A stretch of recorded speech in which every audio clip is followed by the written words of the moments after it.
नमस्कार, आप देख रहे हैं प्रतिपक्ष संवाद और मैं हूं आपके साथ देवेंद्र नेगी। हल्द्वानी महापौर गजराज बिष्ट बोले, दमड़ढुंगा वासियों के साथ खड़ी है भाजपा। दमड़ढुंगा क्षेत्र में जितने भी मकान बने, किसी के घर की एक भी ईंट नहीं हिलाई जाएगी। मीडिया से बात करते हुए गजराज बोले, उनकी बात मुख्यमंत्री से हो चुकी है। मुख्यमंत्री जी की घोषणा में है कि वह दमड़ढुंगा को बंदोबस्ती में डालेंगे।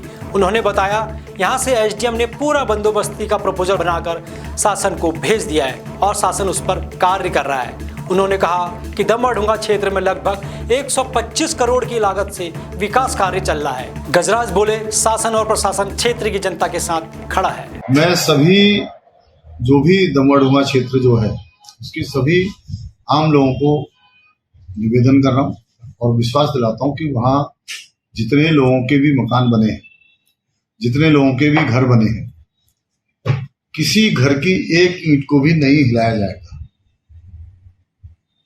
मेरी माननीय मुख्यमंत्री जी से बात हुई है। माननीय मुख्यमंत्री जी की घोषणा में है कि हम उसे बंदोबस्त में डालेंगे। जब वो जमुनारी बांध आए थे, यहां से एसडीएम ने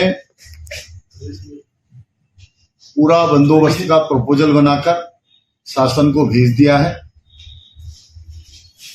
और शासन उस पर काम कर रहा है और मैं विश्वास दिलाता हूं शीघ्र ही उसे हम बंदोबस्त में ले आएंगे। जहां तक भारतीय जनता पार्टी का सवाल है, लगभग 35, 36, 37 जो तीनों वार्ड है, लगभग 125 करोड़ रुपए के वहां पर भारतीय जनता पार्टी काम कर रहा है। आप वहां जाकर देख भी सकते हैं। 125 लगभग इतना। सीवर का काम, पाइपलाइन का काम, सड़कों का काम लगातार वहां पर जारी है।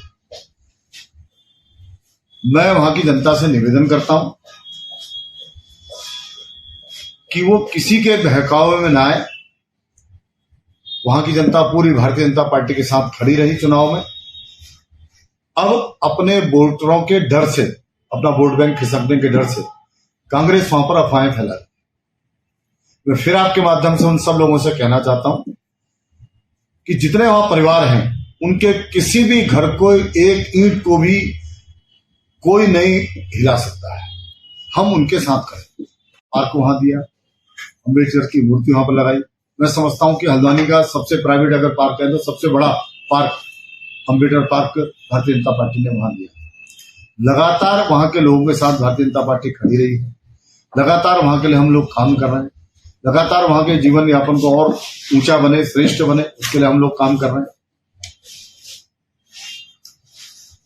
कांग्रेस के लोग भ्रम फैलाकर, झूठ बोलकर, मैं सीधा आरोप लगा रहा हूं कि झूठ बोलकर वहां के लोगों को बरगला। आज मैं केवल इतना ही आप लोगों के माध्यम से वहां की जनता को कहना चाहता हूं कि वो सब लोग धैर्य रखें और शीघ्र ही जो माननीय मुख्यमंत्री जी ने कहा है कि हम इस क्षेत्र को बंदोबस्त में ले आएंगे, तो निश्चित रूप से जैसे ही बंदोबस्त में आ जाएगा तो उनकी सारी परेशानी, सारी चिंताएं दूर हो जाएंगी।